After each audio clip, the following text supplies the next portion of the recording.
ऊंचा बोलने वाली औरत बेसब्री होती है। कंघा करने से परेशानी कम होती है और बाल खूबसूरत होते हैं। बलगम का खात्मा होता है। जब भी खाने में मक्खी गिरे उसको गोता देकर निकालो, क्योंकि उसके एक बाजू में बीमारी और दूसरे बाजू में शिफा है। नज़ला जुकाम के मर्ज में मुब्तला हो जाओ तो सजदा लंबा कर लिया करो। सजदा करने से बंद नाक खुल जाती है। अपने घरों को मकड़ियों के जालों से साफ रखें, क्योंकि इनका घरों में बहाल रहना फिक्र ख्वाइश का बायस बनता है। रात का खाना वक्त पर खाया करो, क्योंकि रात का खाना ना खाने से इंसान पर बुढ़ापा जल्दी आ जाता है। चेहरे के बदनुमा तिल मिटाने के लिए पुदीने का रस चेहरे पर लगाएं। 2 दाने इलायची के उबले हुए आलूओं के साथ खा जाओ, कई सालों तक पेट नहीं निकलेगा।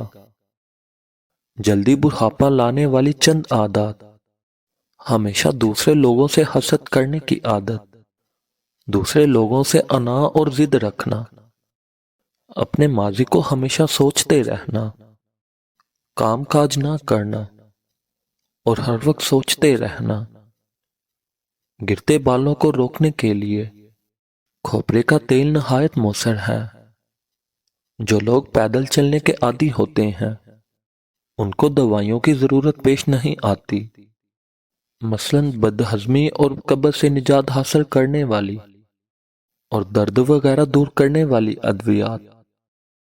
हाथ पर स्याह रंग के निशानात हो या दाग, वहां टमाटर के टुकड़े रगड़ने से जिल्द मुकम्मल तौर पर साफ हो जाती है।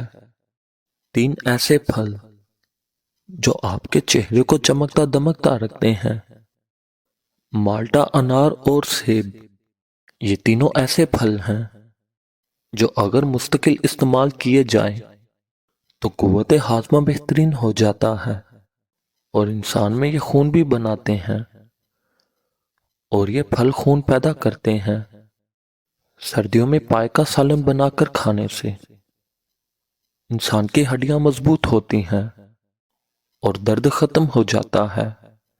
जमजम का पानी जिस मकसद को ज़हन में रखकर पिया जाए वो मकसद पूरा हो जाता है। ख्वाब में सांप नजर आए तो रिज़्क कम होता है। ख्वाब में काला लिबास देखना रिज़्क कम करता है। याद रखें, मोटापा एक बीमारी है। मोटापे को सेहतमंद समझना छोड़ दें।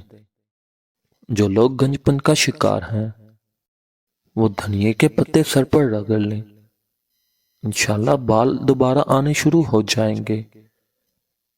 अगर अचानक ज्यादा खांसी शुरू हो जाए तो मिश्री को मुंह में रख लेने से खांसी आना बंद हो जाएगी। दमा के मरीजों को मेथी का जोशांदा बनाकर पिलाना इनके लिए बेहद फायदेमंद है। अगर आपको ज्यादा सर्दी लगती है तो देसी अंडे खाओ और मुर्गी की यखनी बनाकर पियो। अगर आपको बदन की कमजोरी महसूस हो रही हो तो दूध में खजूरें पकाकर खाएं और फिर इसके बाद दूध पी लें। जब भी खाएं तो दोनों पांव के बल मत बैठें, इससे दिमाग कमजोर हो जाता है।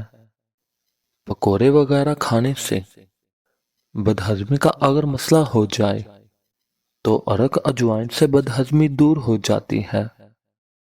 अगर बहुत ज्यादा बलगम बन रही हो तो सोते वक्त सर के नीचे ज्यादा तकिए रख लेना आपके लिए बेहतरीन साबित हो सकता है। सीधा लेट जाने से बेसुकूनी बढ़ती है, क्योंकि इस तरह महसूस होता है कि बलगम गले में जमा होने लगी है। बलगम, खांसी और पट्ठों की कमजोरी के लिए चलगोजा बहुत बेहतरीन है। ये बदन को मोटा करता है और ये भूख को भी बढ़ाता है। छिले हुए चलगोजे का शीरा बनाकर थोड़ा सा शहद मिलाकर चाट लो। ये बलगमी खांसी के लिए बेहद मुफीद है।